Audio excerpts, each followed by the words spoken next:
Hello, everyone. Welcome. I'm just going to give us another moment or so here to let everyone arrive, get settled in.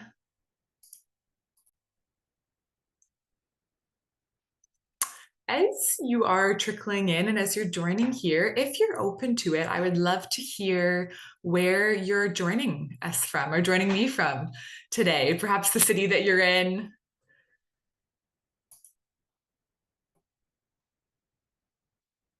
Toronto, Niagara Falls. All right, welcome. Barrie. We've got our Ontario folks here so far. Banff, there we go. There we go. Somewhere I still haven't been actually is Banff. Funny enough, as a Canadian. Okay. Oh, we've got someone here from Ireland. Amazing. Hello, hello.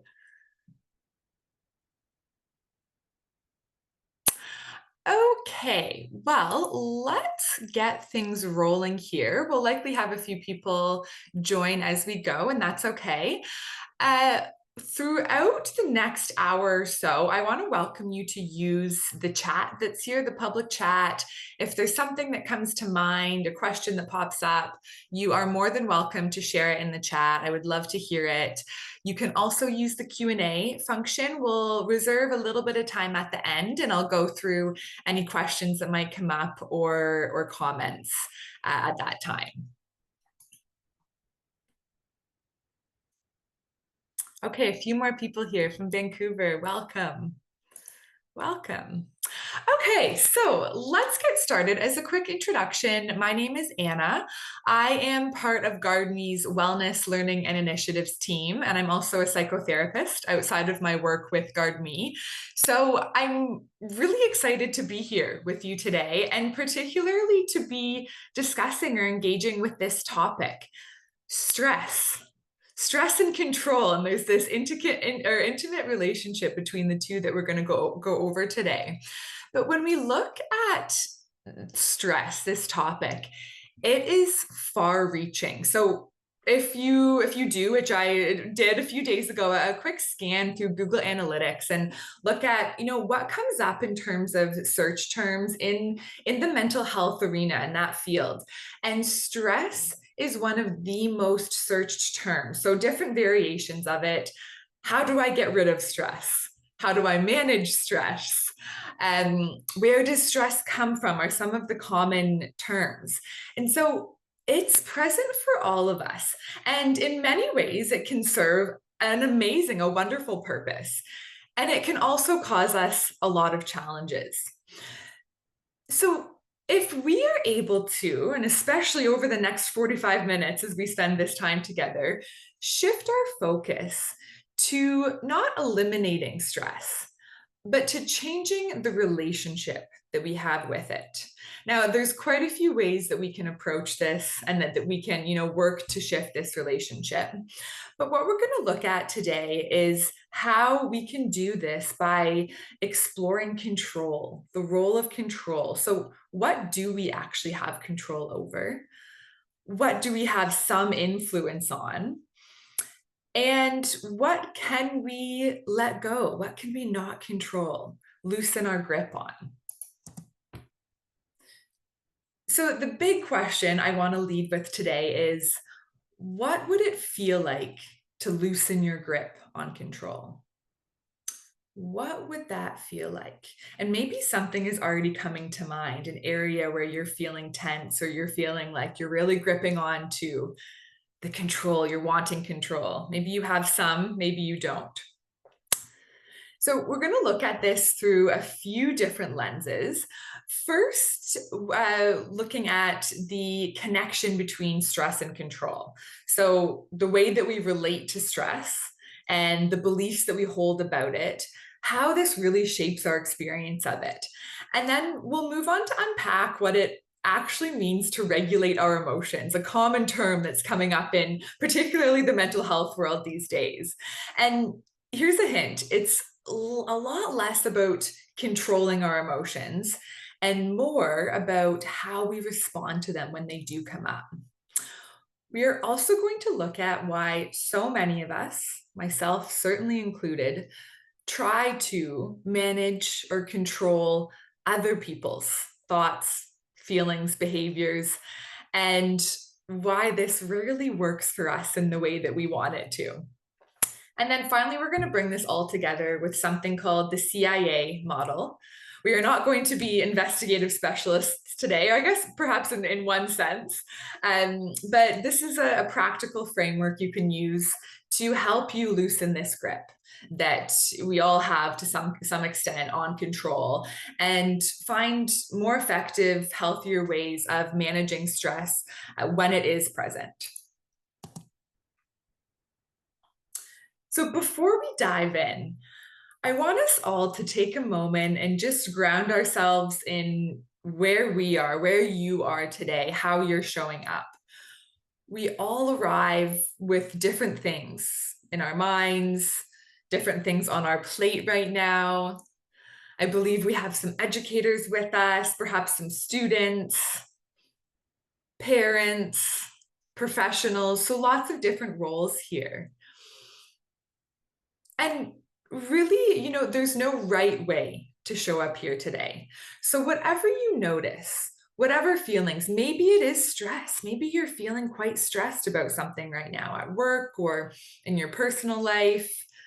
Maybe you're feeling curious about what this next hour is going to be, about something else happening, distracted even, right? Your phone might be pinging or your Teams meeting is lighting up with some messages.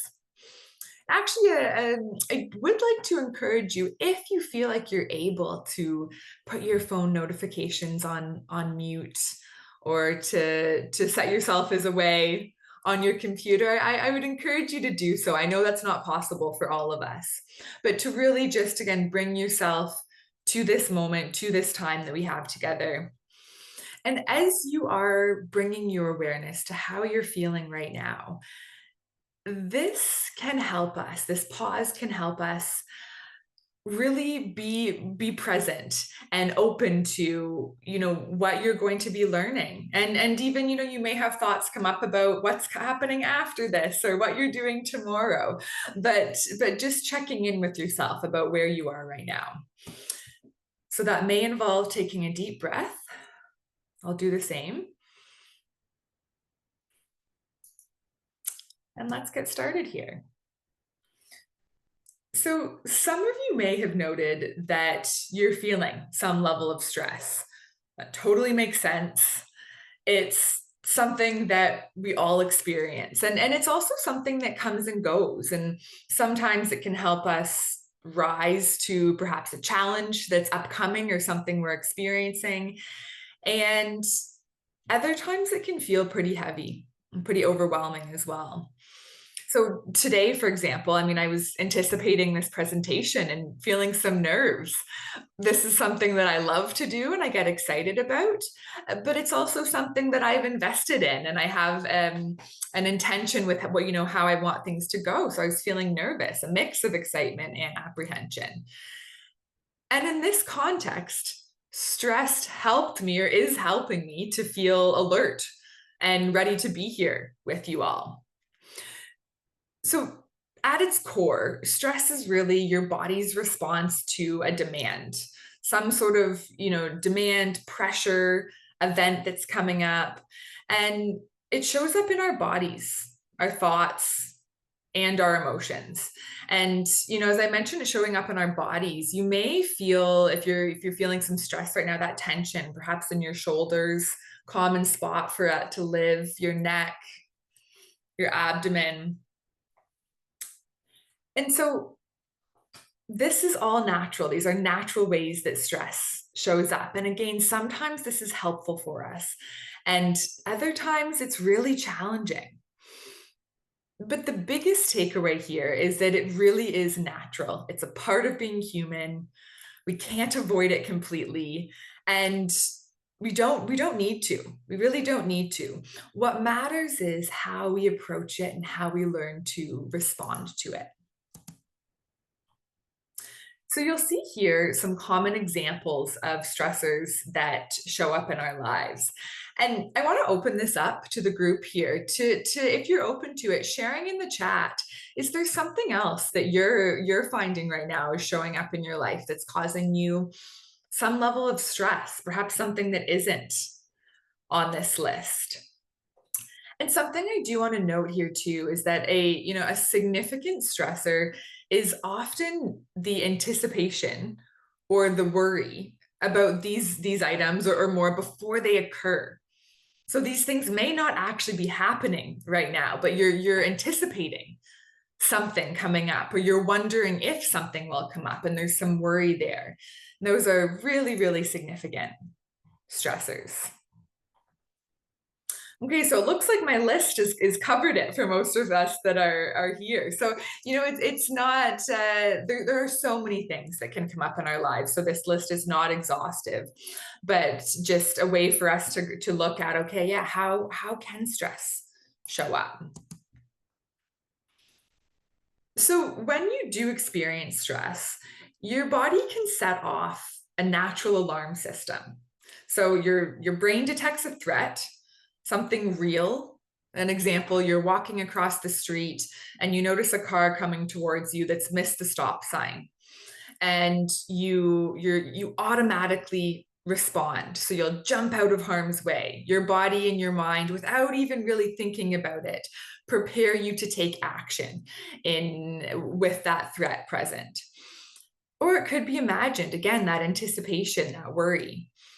And when this happens, our brains flip into survival mode. So stress hormones are released, adrenaline, cortisol, our heart rate increases, our breathing can speed up, our muscles tense. I spoke about that tension we can feel in various areas of our body. And really, we'll feel alert and on edge. Now, this is also known as the fight, flight, freeze, or fawn response.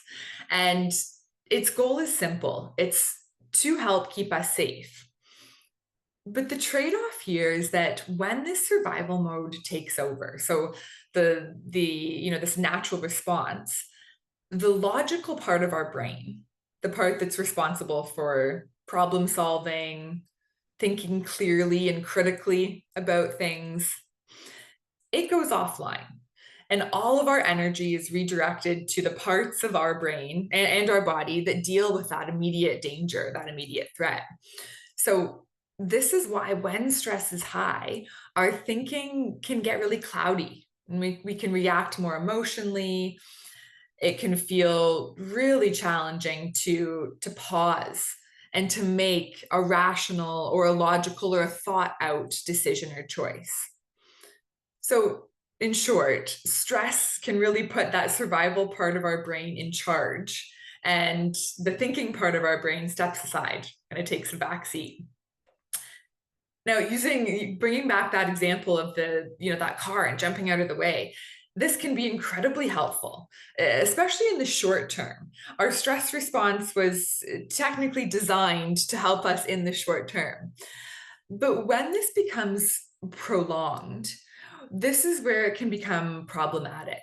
This more chronic stress, or the stress response activated in relation to events or items or people that are not, in fact, an immediate threat to our well-being.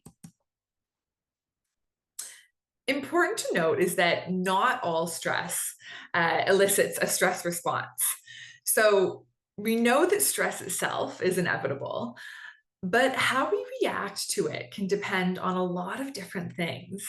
Some basic items, such as whether or not we're hungry. So are these basic needs, are we tired?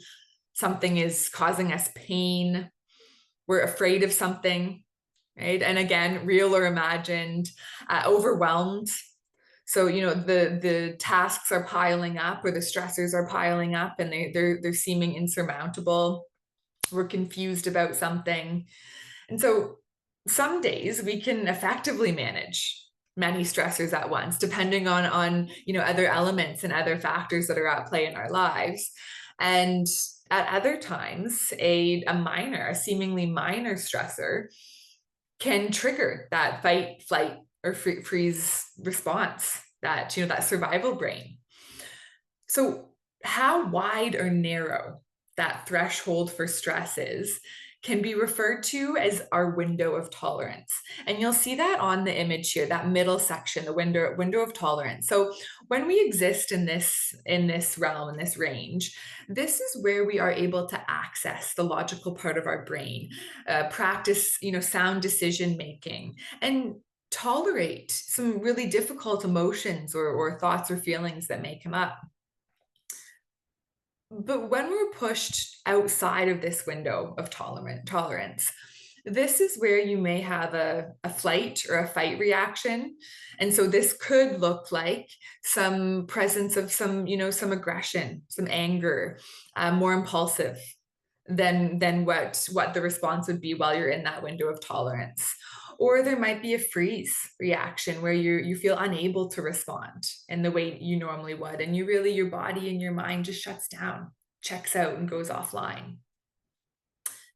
So one of the ways that we can expand this window of tolerance, and this is something we can do, we can really work at this adjustments to expand this realm where we are able to manage and to deal with things that are coming our way.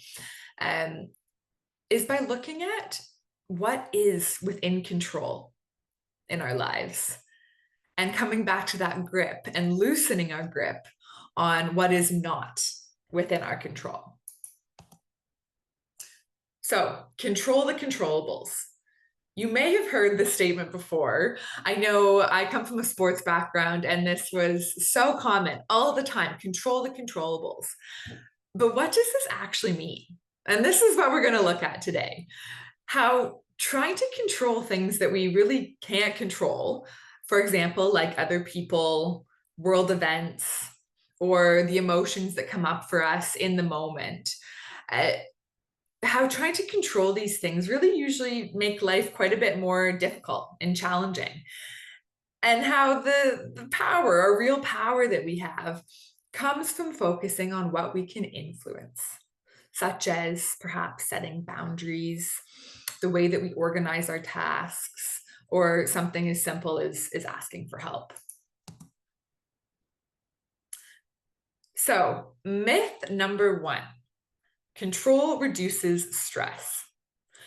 So when we direct our energy to changing or influencing what we can, control can actually be a really effective coping strategy and very important in our lives. It certainly does have a role. But more often than not, this quest for control does actually create more stress for us. And the reality is that there are far more things we cannot control than those we can. So let's take a moment to unpack what control really is. In a common word, something we hear a lot, or certainly something I hear a lot. So control itself is not just about managing situations or an action that we take. It's really a mindset, and further than that, a belief system that we hold. So we've learned to associate control with safety. So if I can plan, if I can predict, if I can manage in some way the outcome, then I'll be okay. And this is a learned response from way back, right, from the dawn of time. And again, in some capacity, in some ways can be very helpful. It makes a lot of sense. When life feels predictable, our brains can relax a little. But when uncertainty shows up, and it will, when things don't go according to plan, our threat response, our stress response, really kicks in. And this is where we move into high alert, scanning our environment for, what might go wrong, what's going to come up next that's going to cause me harm or poses a threat to me. So even though our goal is to feel safe and to feel calm, this continuous, constant effort to control everything in our lives, or the bulk of what we experience in our lives, often actually has the opposite effect. Can keep us really tense, watchful, and stuck in that stress mode, right? And that stress response in some experiences. So when we try and control the things that are outside of our control, and our brain actually starts to tag those things as threats.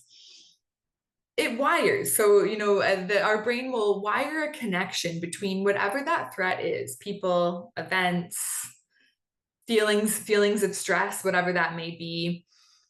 It will wire those things to the feelings of fear or tension. So you may have heard the phrase, neurons that fire together wire together.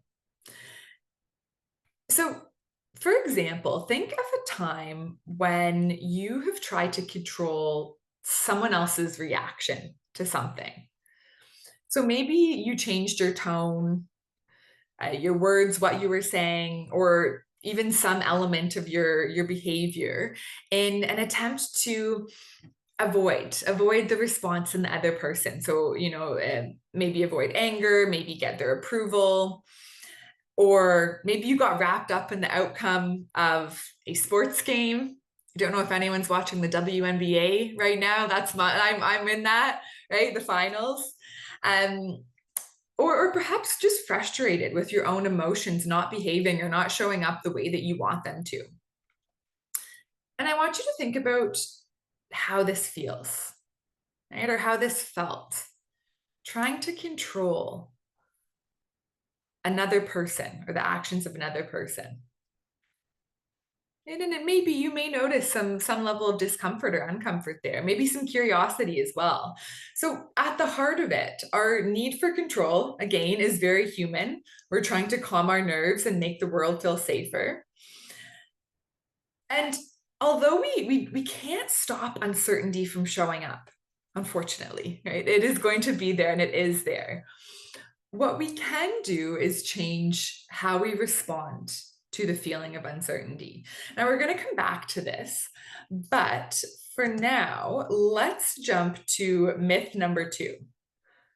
Okay, so we've learned that control itself does not, in fact, reduce stress. But what about if we can control how we feel about the situation? It's got to make things better if we can control how we feel about it. So one of the primary things that we try to control as individuals are our emotions. And this is problematic. So let's look at this. Emotion. So imagine, an emotion that comes up kind of like a wave. So, you'll feel, say we're looking at sadness or anger or curiosity, apprehension. These feelings will rise. They'll be noticeable, they'll rise, and they usually reach a peak. And then eventually that emotion does pass. So no matter how strong that emotion or that feeling is in the moment, and it can be quite intense, right? These feelings that come up for us, they don't last forever. And we know this through research that there is a duration, a time limit to the intensity of our emotions. So again, think of the last time that, you felt really angry, maybe really excited. And even if it was intense, noticing how, looking back, that feeling eventually did shift into something else. Now, generally, it won't just evaporate into thin air, but it transitions, it shifts. That intensity does peak and then pass. What we can't do is control whether or not an emotion shows up. So they're automatic responses. It's our brain, it's our body reacting to what's happening around us, or even something we're thinking about, a memory, right? Something, our senses are very attuned to memories that will bring up emotion. So maybe something that we smell or taste, or even something we hear. And in these moments when we do notice a certain feeling coming up for us, what doesn't tend to help is telling ourselves not to feel that way. So I have some phrases here, and I'm curious if you have heard these. Maybe someone has shared some of these with you. Maybe you've used these with yourself. I know I have. And that's okay. I mean, again, these are attempts to create a sense of peace or of calm, right? Calm down, don't stress, be happy. Right? And these can be said with a lot of love, and they can be simple and well-meaning. But the reality is that they really invalidate our emotions. So the emotions are present, they are there, right? And there's no way around that. And they can't be, discarded or pushed away by a statement that comes from our logical mind. So what we really need, what people generally need, is understanding, validation for whatever it is that they're feeling in that moment. And then from there, tools and strategies for how we can respond to these things, not necessarily orders to the emotion itself or to the person to change it. So I'm going to share an example with you that brings this kind of all into context. So this is an example that's personal to my life. So several years ago, in the workplace, there's a day was coming up that happened to be the anniversary of my father's death. And at the same time, a big presentation, similar to this one, maybe even a bit bigger. I won't compare, but a lot going on. And so both of these were happening on the same day. And the result was, I was feeling pretty anxious about it and also sad, right? This was, an important day, a marker of something for me that brought up the emotion of grief, of mourning. And also this work event that I had high expectations for, high expectations of myself. So there's this mixture of feeling anxious and sad. And so at the time, looking back, I recall ultimately telling myself, okay, right, a pep talk, Anna, stop being anxious. You shouldn't feel this way, right? Like, you don't need to feel this way. And really, trying to push these feelings away, taking out my phone, scrolling on Instagram, right? Just disconnecting from how I was feeling and really forcing myself to act or to be fine. So the day came up, it arrived, and I was quite anxious. I was quite stressed, right? My throat felt heavy, this feeling like I was about to cry, which brings on, some more stress. And so I got through the presentation, but I did miss an important section in that presentation, just kind of skipped right through it. And, my colleagues were unaware of what was going on, and I just finished out that day in a daze. So my attempt here to control my emotions, to push them away, to be quote unquote fine, really left me feeling quite far from fine. So here's a reframe, right? Same scenario. And over the years, this is something that I have been working on, and we're all working on. It's continuous, right? There's, as we evolve and we change, we have different ways to respond and to cope and all the rest. But let's look at this from a slightly different perspective. So same scenario, same emotions, right? Yeah, I'm feeling anxious, I'm feeling sad. This day's coming up, okay? But instead of telling myself or ordering myself to stop feeling in the way I was feeling, that inner dialogue shifted or has shifted. And so instead, I'm saying to myself, okay, it's okay to feel this way, right? Like, today is a hard day. This is natural. This is how I'm feeling right now. And acknowledging this, validating myself, and allowing myself to perhaps, take a step away, go for a walk. That's something for me personally that I find incredibly helpful and impactful. And I know that's a shared experience with many of us.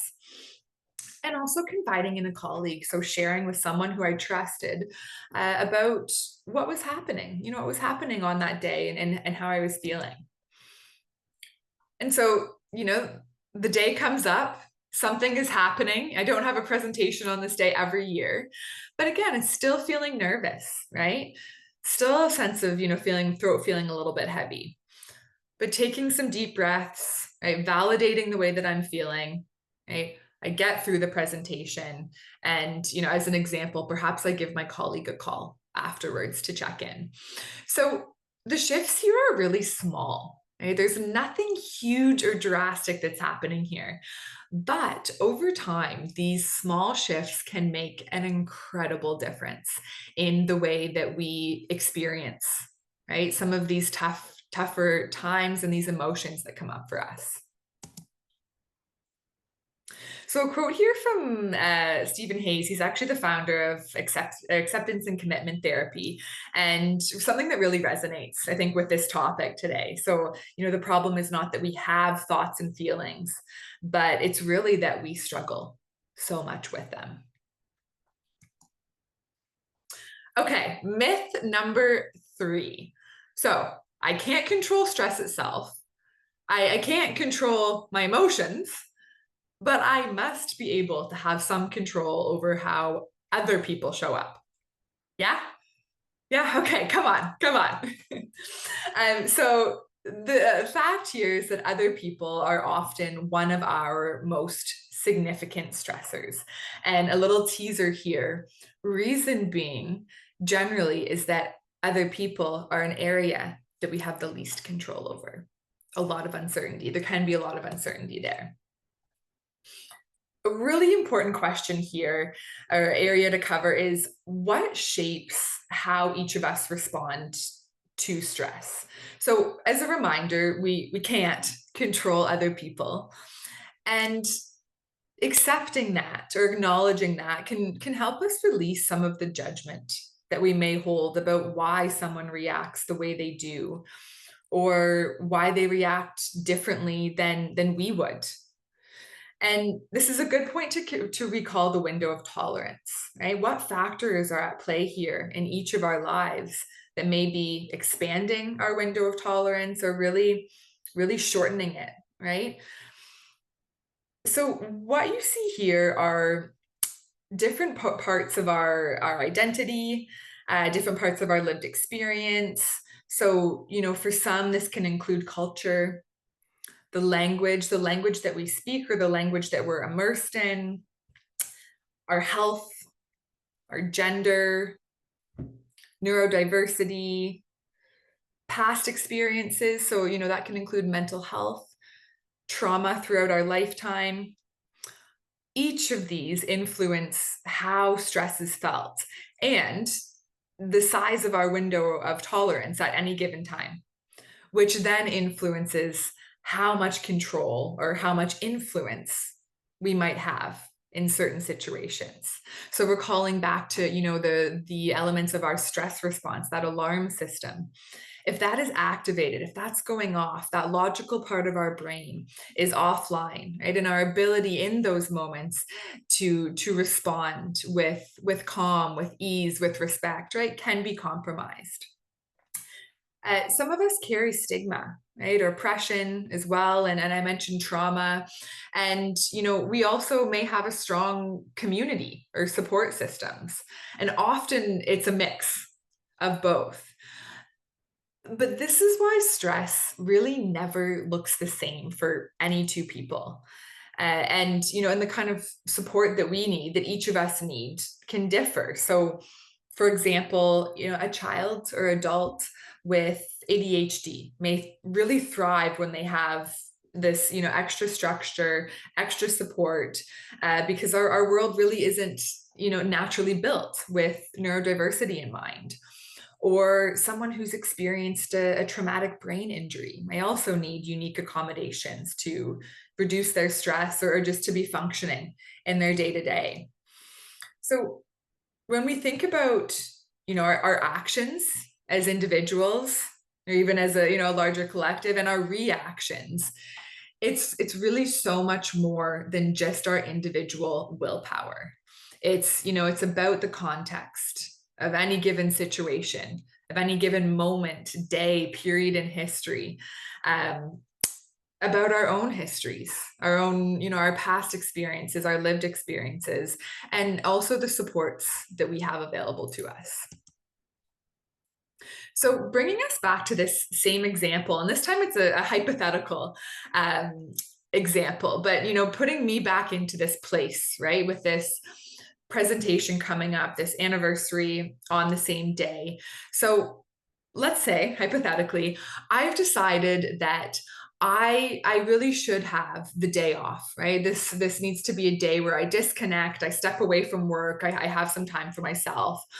And I feel quite certain that if I communicate this to my manager, that she'll see things from my perspective, and you grant me this day off. Result, my boss or my manager does not grant me the day off.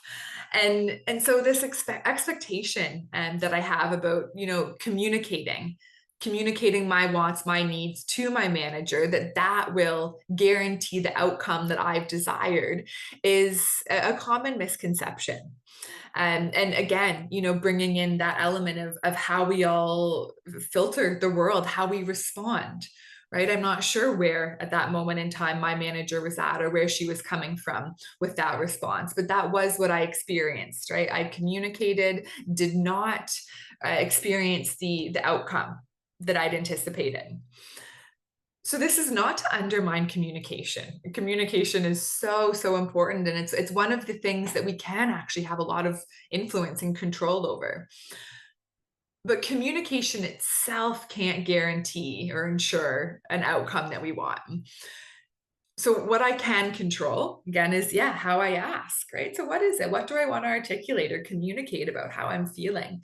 And based on my knowledge of the person I'm speaking to, right? Thinking about, okay, what might land best as I'm speaking to this person.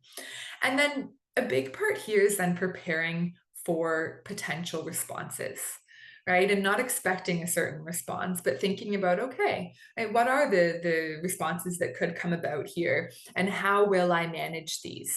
Right? I may not like it. It may not be a pleasant experience, but I can think about how can I respond to a response. Okay, so final myth here. I have no control over my life. Myth, right? This is a myth. So we've gone through a few of the primary things that you cannot control. But that doesn't mean that you don't have control over your life. So I want to bring all of this together and walk you through kind of a simple way to conceptualize this concept of control. So again, this is our CIA model, and it's a way to help us reflect on what's happening in our lives, and redirect our energy, if need be, to where it really matters most or makes the biggest difference. Okay, so let's start with the largest circle there, the circle of acceptance. So this is the area, this is the things that we have really no control or very little control over the outcome. An important clarification I do want to make here is that acceptance doesn't necessarily mean you want something to happen, or even that you like it. But more so it means that you're choosing to see the present moment for what it actually is, without fighting against reality, right? So, I mean, you'll see here other people's behaviors or choices. You may not like how another person is behaving, or a choice that they are making, right? But it's coming to a place where you can accept and acknowledge and be with the reality that this is the choice that this person is making, right? This is the behavior that is showing up in this moment. And you do not have control over this. Now we're going to move down into influence, right? There are particularly some capacities that we really can have significant influence over others, but we can't control them, right? And some other things here, the economy, right? At a larger scale, right? Political issues, natural disasters, right? We can prepare and be ready, but we can't control. And a big one here, your own actions from the past. So your past actions or behaviors, in this present moment, there is no level of control that you can have over what has happened, how you have shown up in the past. It really is only the present and looking forward. So flipping now down to the smallest circle, circle of control, and you'll notice how the size of the circles actually correspond to the scope of each of these. So the circle of acceptance is large, right? There are many things in there that we cannot control. But this smallest circle, circle of control, there are few things that we have control over. However, I do want to emphasize that the things that we can control are significant, and they can have a huge impact on our lives.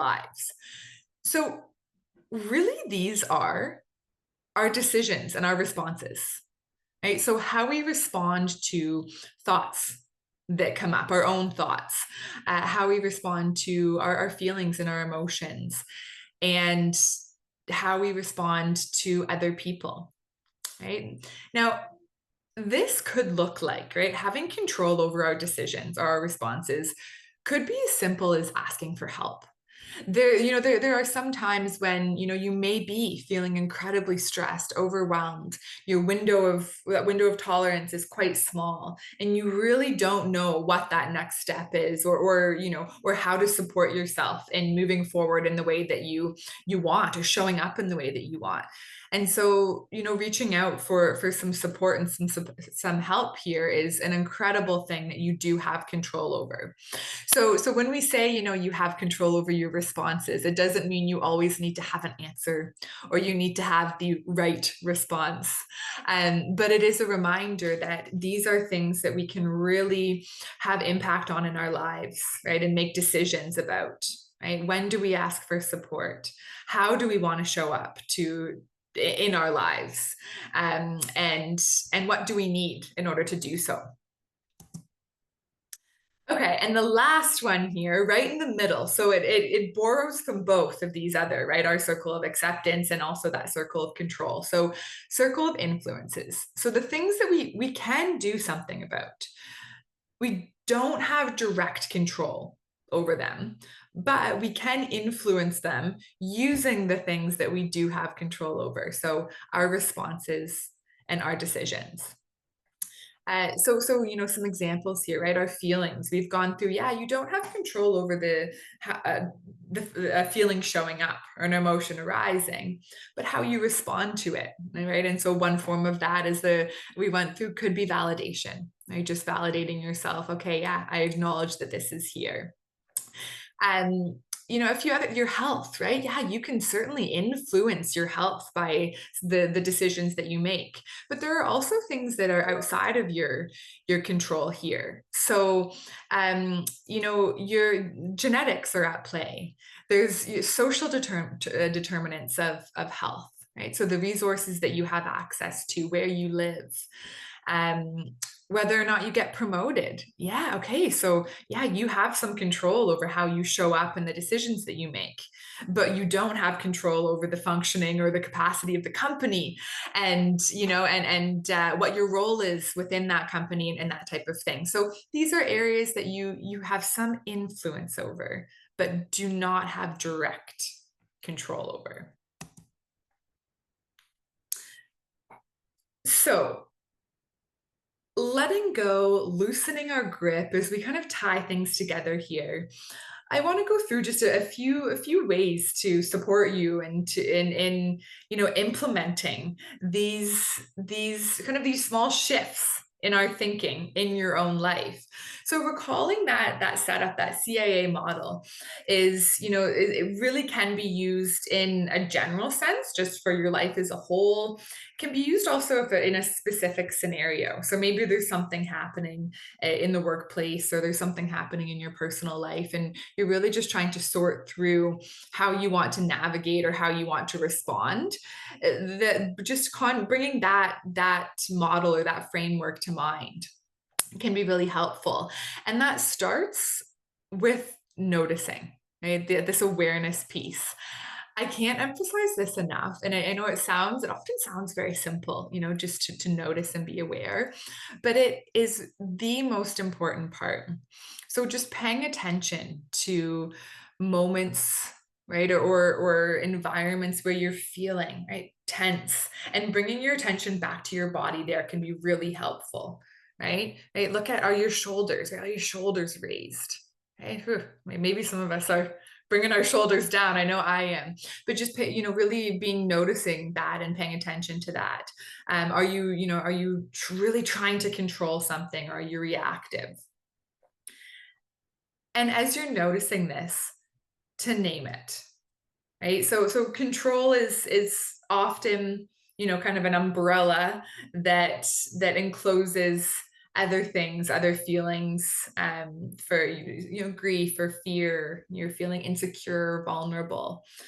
So whatever that is that you're feeling, is to say it out loud, to write it down on a piece of paper, we tell someone, right? Or just say it in your head. So name it, notice it, and then name it. What is it, right? What is it that you are feeling there?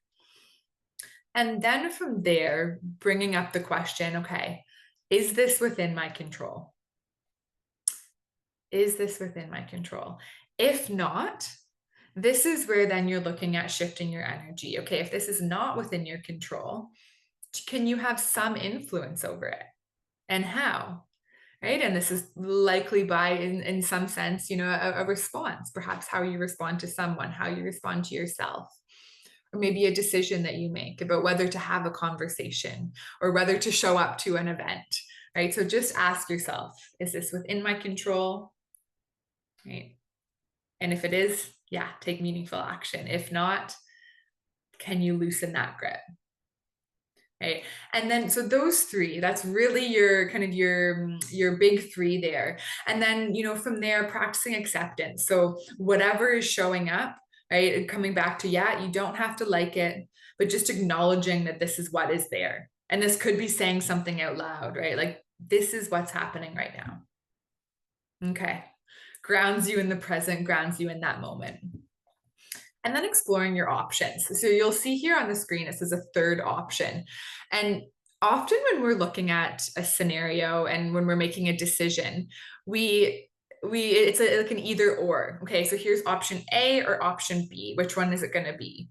And something I really encourage, all of us, you, myself, to explore is coming up with a third option. Is there a third option? Right? And you might surprise yourself, right? If really extending yourself beyond that black and white or the A and B to, okay, wait a second, what else is here? What else is here? And then the last one is, seeking support. So whether that's in your workplace or in your personal life or in your community, if there's a need there for support, is really reaching out. It does exist, but we do need to take our own initiative to utilize it. And then last here, I love this term, resourcing ourselves. We look at resources that you have within a company or within your community, right? But how are you resourcing yourself? And this is, can be just by practicing some really small support practices. So just a few examples here. The 3-4-5 breathing is my go-to, right? So in for 3, hold for 4, out for 5, right? Softening your gaze. If you actually pay attention to, okay, right, what is your gaze like? Just softening your eyes, repeating a calming phrase. Something warm, like a warm cup of tea. These are all signals to your body, ultimately your nervous system, which is incorporates our brain as well, of safety. And so when we're feeling safe, even these little moments of a breath or softening our gaze, these can be really helpful to us in moments of stress. So when that stress response is quite active, but also in at other times as well. And so, these small acts of care throughout our day or throughout our week can, over time, right? It's the compound of these and the routine or the ritual that these can become, that can really, really support all of us in loosening that grip of, on control, our connection to certainty in our lives. What we can be certain of is that, we are here. You can influence in a really impactful and significant way what you experience in your life, but you can't control it. So this awareness and connecting that to choice. Yeah, you do have choice here, not in all capacities, right? And this is influenced by a lot of different factors, right? Including where you're situated in the world and your background and all the rest. But so in what capacity do you have choice, right? We all have it in some capacity at different times. And then really validating that, yeah, emotions they're natural, and they're temporary, right? So being with them, accepting them, and really believing that they will pass, because they will pass. And then, yeah, ultimately, I just want to leave you with this notion that we really can, and we really do have a profound impact on our own lives and on the lives of others. And my hope is that this framework, or this shift in our perspective and our understanding of stress and of control, right, the grip of control, how that can influence our lived experiences in subtle ways, but profound, the more aware you become, right? So life is not a problem to be solved, but a mystery to be lived. And here we are. So we've come to the end. You'll notice I have my email here.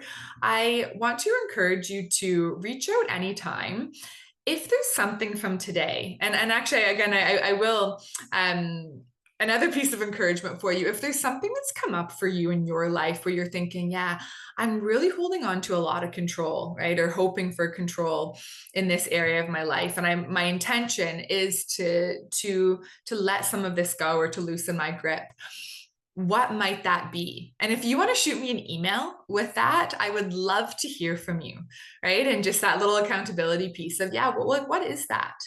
Right? And it'll be unique for you, but my guess is there's a lot of shared experiences here as well. And if there's anything else, right, you're curious about what we do, what Guard Me, wellness and learning initiatives, events that we have coming up, we have a lot coming up, feel free to shoot me an email. I would love to connect and chat with you. And same goes for the recording. I'm happy to share the recording. So just let me know if you'd like a copy of it, and if you want to share this with anyone. I am very happy to pass it along. So I know we're just about at the hour here. I'm going to stop sharing my screen. And if anybody has any questions or any comments in the last few minutes that you want to put into the chat here, you're very welcome to do so. I'll just open up my Q&A.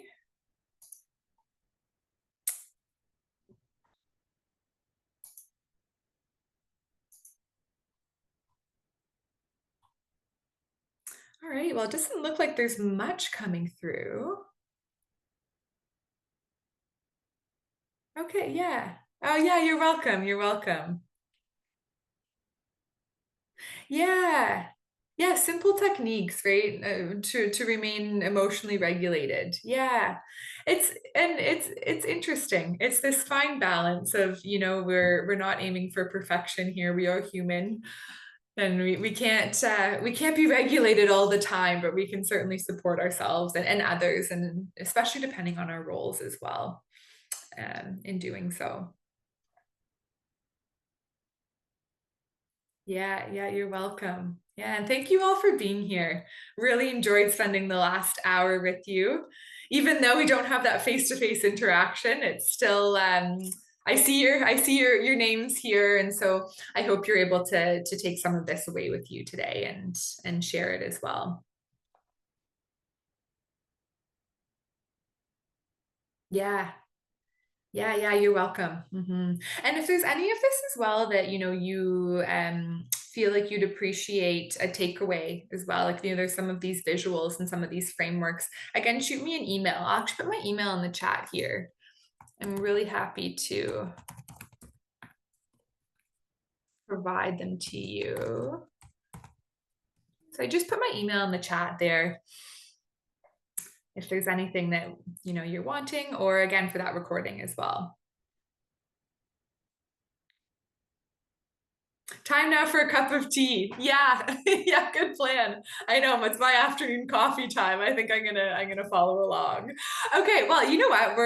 We are just about, oh no, I was gonna say we're just about at the hour now, but if there aren't any more questions for now, I'll wrap up, and I wish you a wonderful rest of your day, right? Wherever you are and however you showed up today, maybe there's something a little stressful waiting for you after this.